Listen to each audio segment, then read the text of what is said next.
Welcome students, welcome to chase your dream. আজকে আমরা সুবীর দাসের বই থেকে মিশ্রণ বা মিক্সচার এই চ্যাপ্টারের প্রথম 7টি অঙ্ক করে দেখাবো এবং তার সঙ্গে থিওরি নিয়েও একটু আলোচনা করব।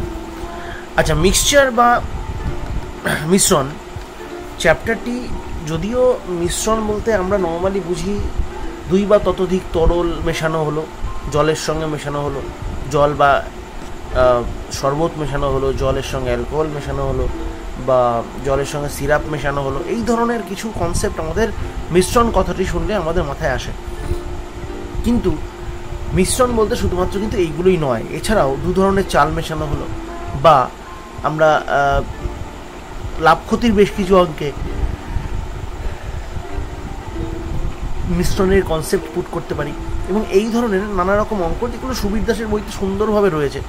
এবং মিশ্রণের সঙ্গে অ্যালিগেশনের একটা গুরুত্বপূর্ণ সম্পর্ক আছে। অ্যালিগেশনের ইংরেজির আক্ষরিক অর্থ মেশানো, বাট অঙ্কে অ্যালিগেশন একটা প্রসেস, যে প্রসেসের মাধ্যমে খুব তাড়াতাড়ি, খুব দ্রুত যে কোনো অঙ্ক করে ফেলা যায় খুব সহজে। কিন্তু তার কিছু পার্টিকুলার টেকনিক রয়েছে। টেকনিক বলতে আমাদের একটাই, আমরা একটু পরে আসছি। আচ্ছা, টেকনিক বলতে আমাদের কাছে দু ধরনের ডেটা থাকবে এবং তাদের ফাইনাল ডেটা থাকবে দু ধরনের। আমি কিন্তু আবার বললাম দুই ধরনের, দুইয়ের অধিক নয়। দুই ধরনের ডেটা থাকবে আর তার ফাইনাল ডেটা থাকবে। এবার এদেরকে মাইনাস করে অপোজিট কোণায় লিখতে হবে, মানে এই দুজনের ডিফারেন্সটাকে এখানে লিখতে হবে, এই দুজনের ডিফারেন্সটাকে এখানে লিখতে হবে। মাইন্ড ইট, আমি কিন্তু ডিফারেন্স বললাম, তার মানে বড় থেকে ছোট। আমি কিন্তু বলিনি যে এর থেকে এর বিয়োগফল, তা নয়, দুজনের যে পার্থক্যটা হবে, যে ডিফারেন্সটা হবে, অর্থাৎ বড়োর থেকে সবসময় ছোটো বিয়োগ হবে। ফলে এই সব জায়গাতে কখনো কিন্তু নেগেটিভ সাইন আসবে না, এইসব জায়গাতে সবসময় পজিটিভ সাইনই আসবে। তাহলে কোনাকুনি বিয়োগ করে লিখতে হবে, এবং এই যে ডেটাগুলো পাবো সেই ডেটার উপরেই ভিত্তি করেই অঙ্কের বাকি পার্টটা পাওয়া যাবে, বা বাকি পার্টটায় আমরা যেতে পারবো। আচ্ছা, এবার আসি আরেকটা কথায়, যে এই শুরুতে যে দুটো ডেটা থাকবে, এই দুটো ডেটার মধ্যবর্তী কোনো একটা ডেটা হবে এটা কিন্তু মাথায় রাখতে হবে। কোনো সময় যদি ক্যালকুলেশন করে বা পদ্ধতিগতভাবে দেখা যায় এই দুটো ডেটার মধ্যবর্তী ডেটা এটা হচ্ছে না, মানে সাপোজ এটা যদি 10 হয়, এটা যদি 14 হয়, এটা নট নেসেসারি 12 হতে হবে, বাট অ্যাটলিস্ট এই দুজন এদের মধ্যে হতে হবে। 10.5 হতে পারে, 13.5 হতে পারে, 13 হতে পারে, কিন্তু এদের মাঝে হবে।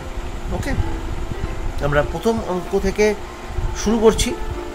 1 নম্বর অঙ্ক বলছি 250 টাকা কেজি দরের চা এর সাথে 300 টাকা কেজি দরের চা কি অনুপাতে মেশালে প্রতি কেজি মিশ্রিত চায়ের দাম 270 টাকা হবে। দেখো,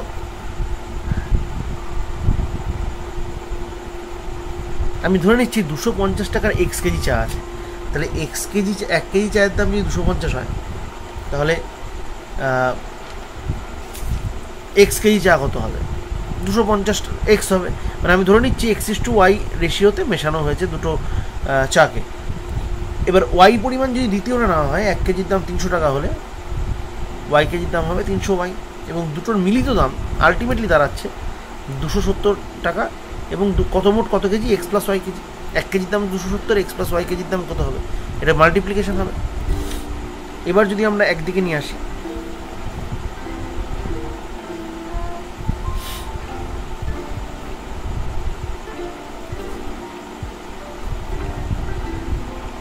আচ্ছা, একে যদি আমরা এদিকে আনি, একে যদি এদিকে আনি, 250 থেকে 270 বিয়োগ করলে মাইনাস আসবে, -20x, আর 270 থেকে 300 বিয়োগ করলে -30y আসবে।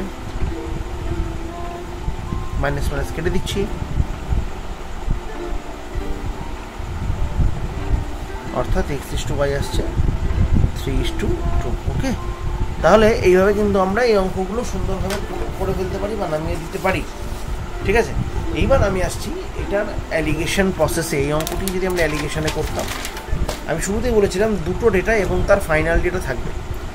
স্পষ্টতই এখানে দেখো, শুরুতেই 250 টাকা রয়েছে, এর সঙ্গে মেশানো হচ্ছে 300 টাকার একটা চা, ফাইনাল দাম 270।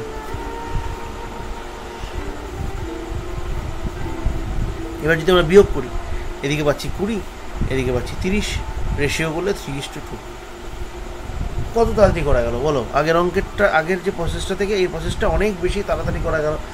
কিন্তু আমি আগের প্রসেসটা এই কারণে দেখালাম, কারণ আমাদের যদি কোনো সময় চাকরি পরীক্ষায় ডেসক্রিপটিভ অঙ্ক করতে হয়, ডেসক্রিপটিভ অঙ্কের ক্ষেত্রে কিন্তু আমাদের লিখে করতে হয়, তখন কিন্তু অ্যালিগেশন প্রসেস চলবে না। আমাদের ডেসক্রিপটিভ অঙ্ক করার ক্ষেত্রে কিন্তু আগের যে প্রসেসটা দেখালাম সেই প্রসেসেই করতে হবে, XY ধরে লিখে করতে হবে। যাই হোক, ওটা বেসিক প্রসেস এবং এটা অ্যালিগেশনের প্রসেস। যেটা ভালো লাগবে পরীক্ষার হলে করার জন্য, যেটা তোমাদের ভালো লাগবে, যখন MCQ টেস্ট তখন যেটা ভালো লাগবে সেটা করবে। আমরা নেক্সট অঙ্কে যাচ্ছি। নেক্সট অঙ্কে কিন্তু একই রকম অঙ্ক, সুতরাং আমি এই অঙ্কটি তোমাদের জন্য রাখছি। একই রকম অঙ্ক, তোমরা বাই অ্যালিগেশন বা বাই প্রসেস যেভাবেই করে অবশ্যই কমেন্ট বক্সে পোস্ট করো। ওকে, আমরা 3 নম্বর প্রশ্নে যাচ্ছি। 3 নম্বর প্রশ্নে বলেছে 4 টাকা কেজি দরের আলুর সাথে 6 টাকা কেজি দরের আলু 2:3 অনুপাতে মেশালে, মানে আগের দুটো অঙ্কে কিন্তু কী অনুপাতে মেশানো হচ্ছে সেটাই চেয়েছিল। এই অঙ্কে বলে দিল 2:3 অনুপাতে মেশানো হলে মিশ্রিত আলুর দাম কেজি প্রতি কত হবে। দেখো, এটা কিন্তু অ্যালিগেশন হওয়ার কোনো চান্স নেই, কারণ এখানে কিন্তু দুটো ডেটার ফাইনাল কোনো ডেটা দেওয়া নেই। আচ্ছা, একটা হচ্ছে 4 টাকা কেজি, আরেকটা হচ্ছে 6 টাকা কেজি। এটা 2:3 অনুপাতে নেওয়া হলো, মানে এটা যদি 2 পরিমাণ নেওয়া হয়, এটা 3 পরিমাণ নেওয়া হলো, আমি 2ই ধরে নিচ্ছি। তাহলে মোট 2 কেজি যদি নেওয়া হয়, তাহলে মোট কত টাকা হলো? 8 টাকা। এই ডেটাটায় 8 টাকা হলো। আর যদি 6 টাকা করে 3 কেজি নেওয়া হয়, কত টাকা হচ্ছে? 18 টাকা হচ্ছে। মোট যোগ করলে কত হচ্ছে? 26 টাকা হচ্ছে। 26 টাকা কত কেজির দাম? 2 + 3 5 কেজির দাম। আবার বলছি, আমার 4 টাকা কেজি দরের একটি আলু আছে, আবার 6 টাকা কেজি দরের আলু আছে। বলে দিয়েছে 2:3 অনুপাতে মেশানো হলো। আমি ধরেই নিলাম এটা 2 কেজি নেওয়া হলো, এটাকে 3 কেজি নেওয়া হলো। তাহলে মোট 3 কেজি নিলে 1 কেজি দাম 6 টাকা হলে 3 কেজি দাম 18 টাকা, 1 কেজি দাম 2 টাকা হলে 4 কেজির দাম 8 টাকা। তাহলে মোট হচ্ছে আমার 26 টাকা। মোট কত কেজি আলু? 5 কেজি আলু। 5 কেজির দাম 26 টাকা। তাহলে 1 কেজির দাম কত হবে? 5 কেজির দাম যদি 26 হয়, 1 কেজির দাম কত হবে? 26 দিয়ে 5কে ভাগ করতে হবে। ক্যালকুলেশন করলে পাওয়া যাবে 5.2। ওকে, 5.2 টাকা, অর্থাৎ 5.20 একটা দিতে হয়, 20 টাকা।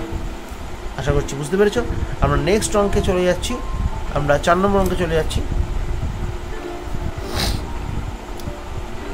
কোনো এক প্রকার মিশ্র সারে ইউরিয়া এবং পটাশের অনুপাত 2:3। এরূপ 20 কেজি মিশ্র সারে 1 কেজি ইউরিয়া মেশালে নতুন অনুপাত কত হবে? আচ্ছা, দেখো, আমাদের এক প্রকার মিশ্র সার আছে যেখানে ইউরিয়া আছে এবং যেখানে যার মধ্যে পটাশ আছে, এবং এদের যে রেশিও সেটা কত? 2:3 আছে। এরূপ আমার কাছে 20 কেজির মিশ্র সার রয়েছে। এবার এই 20 কেজি মিশ্র সারের মধ্যে আমি আগে প্রথমে দেখে নিই কতটা ইউরিয়া আছে এবং কতটা ইউরিয়া আছে এবং কতটা আমার পটাশ আছে। তাহলে 20-র মধ্যে যদি আমি 2/5 আনুপাতিক ভাগাড় করি, তাহলে পাচ্ছি 8 কেজি। সিমিলারলি 20-র মধ্যে যদি 3/5 করি, তাহলে পাচ্ছি 12 কেজি। তার মানে 20-র মধ্যে 8 আর 12, 20-র মধ্যে কিন্তু 8 আর 12, অর্থাৎ 8 কেজি হলো আমার ইউরিয়া আর 12 কেজি হলো আমার পটাশ। এবার এর মধ্যে এই 8 কেজির সঙ্গে বলেছে আরও 1 কেজি ইউরিয়া সার মেশানো হলো, এবং পটাশ কিন্তু 12ই আছে, পটাশ কিছু মেশানো হয়নি। তার মানে রেশিওটা কত হচ্ছে? 9:12, অর্থাৎ 3:4। এই হলো গিয়ে অ্যান্সার। ঠিক আছে, 1 কেজি ইউরিয়ার নতুন মেশানো হলে নতুন অনুপাত কত হবে, এই ছিল প্রশ্ন। এবং এইভাবে কিন্তু আমার রেশিওটি বের করতে হবে। এই অঙ্কটি অ্যালিগেশন প্রসেসে করার কোনো রকম উপায় কিন্তু নেই। ঠিক আছে, কারণ এখানে কিন্তু কোনো ফাইনাল ডেটা দেওয়া নেই। ঠিক আছে, আর 5 নম্বর অঙ্কে চলে যাচ্ছি। 5 টাকা কেজি এবং 6.5 টাকা কেজি দরের আলু মিশিয়ে 100 কেজি মিশ্রিত আলু তৈরি করা হলো। ভালো কথা। মিশ্রিত আলুর দাম 5 টাকা 60 পয়সা কেজি দরে হলে প্রথম প্রকার আলু কত কেজি মেশানো হয়েছিল? দেখো, আমরা অ্যালিগেশন প্রসেসে চলে যাই। 5 টাকা কেজি দরের একটা আলুর সঙ্গে 6.5 টাকা কেজি দরের একটা আলু মেশানো হলো, ফাইনাল দাম 5 টাকা 60 পয়সা হলো। আমরা কোনাকুনি বিয়োগ করে দিই। কোনাকুনি বিয়োগ করলে এটা হচ্ছে 60 পয়সা, পয়সা নিয়ে চলে আসছি আমি। আর এটা হয়ে যাচ্ছে 90 পয়সা, অর্থাৎ রেশিও করলে হয়ে যাচ্ছে 9:6, অর্থাৎ 3:2। ওকে, ঠিক আছে। তার মানে এটাকে আমরা এক ঘাট বাড়িয়ে দিই, মানে 2 দিয়ে গুণ করে দিই। কেন করছি আমি পরে বলছি। 6:4 করে দিলাম, মানে এদের দুজনকে আমি 2 দিয়ে গুণ করে দিলাম। কেন হলো, আমার কাছে মোট 100 কেজি ছিল। এটাকে না গুণ করেও করা যাবে, কিন্তু আমাদের ভাবনার সুবিধার জন্য আমাদের কাছে 100 কেজি ছিল। তাহলে 100 কেজির মধ্যে এবার তাহলে বোঝা যাচ্ছে 60 কেজি হচ্ছে আমার এই প্রথম প্রকার আলু মেশানো হয়েছে, আর 40 কেজি হচ্ছে দ্বিতীয় প্রকার আলু মেশানো হয়েছে। এবার প্রথম প্রকার আলু কতটা মেশানো হয়েছে, তাহলে অ্যান্সার কিন্তু আমার হয়ে গেল 60। যদি কেউ এবার এই গুণটা না করার ইচ্ছে থাকে নাও করতে পারো। এই 100 কেজিকে 3:2-তে আমার প্রথমটার পরিমাণটা বের করলে হবে, অর্থাৎ 100 × 3/5 করতে হবে, তাহলেই বেরিয়ে যাবে। ওকে, আমরা চলে যাচ্ছি 6 নম্বর অঙ্কে।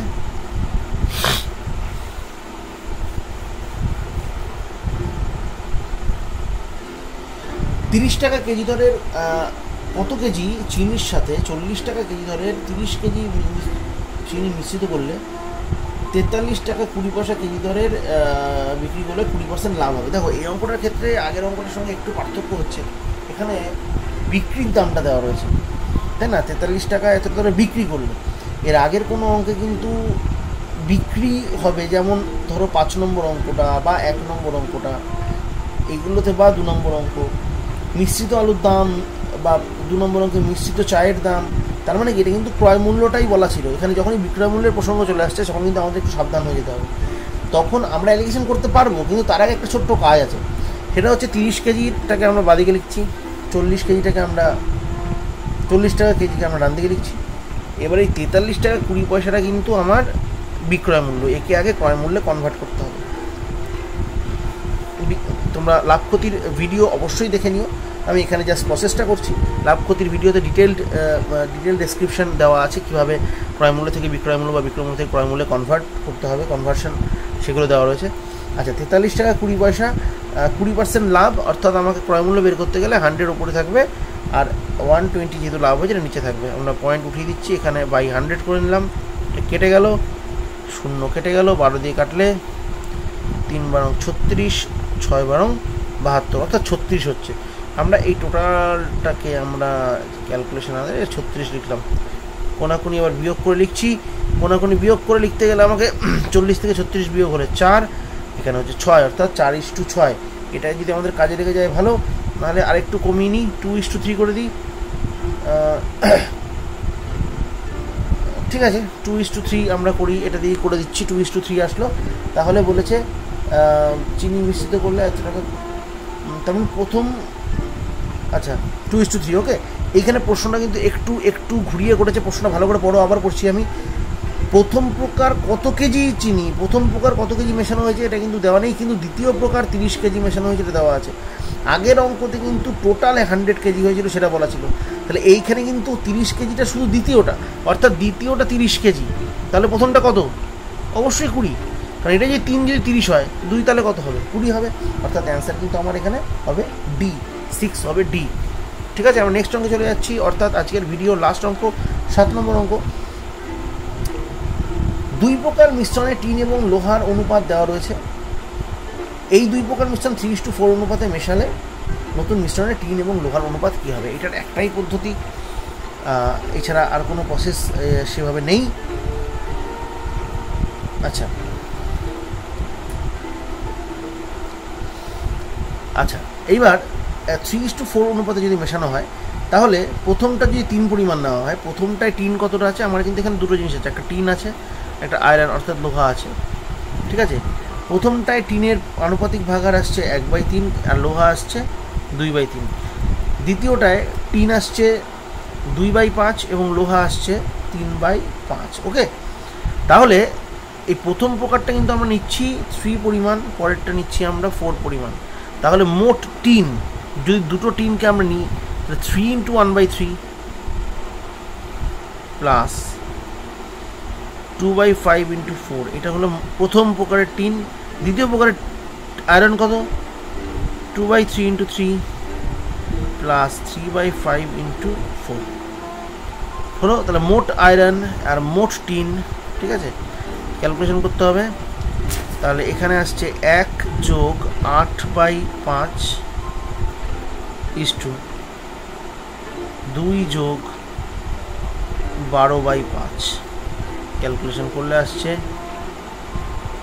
13/5 ইস্টু 22/5, আরও ক্যালকুলেশন করলে আসছে 13:22, অর্থাৎ 13:22, অ্যান্সার সি। ঠিক আছে, তাহলে আজকের জন্য এটুকুই। তোমরা কোনো রকম অঙ্কে কোথাও কোনো সমস্যা হলে অবশ্যই আমাদেরকে ইমেল করবে chaseyourdream2024@gmail.com, এবং যে কোনো অঙ্ক তোমরা সেখানে আমাকে পাঠাতে পারো। আমরা সেটাকে চেষ্টা করব ভিডিওর মাধ্যমে ইউটিউবে আপলোড করার। এবং নেক্সট ভিডিও আসা পর্যন্ত অঙ্ক করতে থাকো, অঙ্ক কষতে থাকো। Till then, good bye, take care.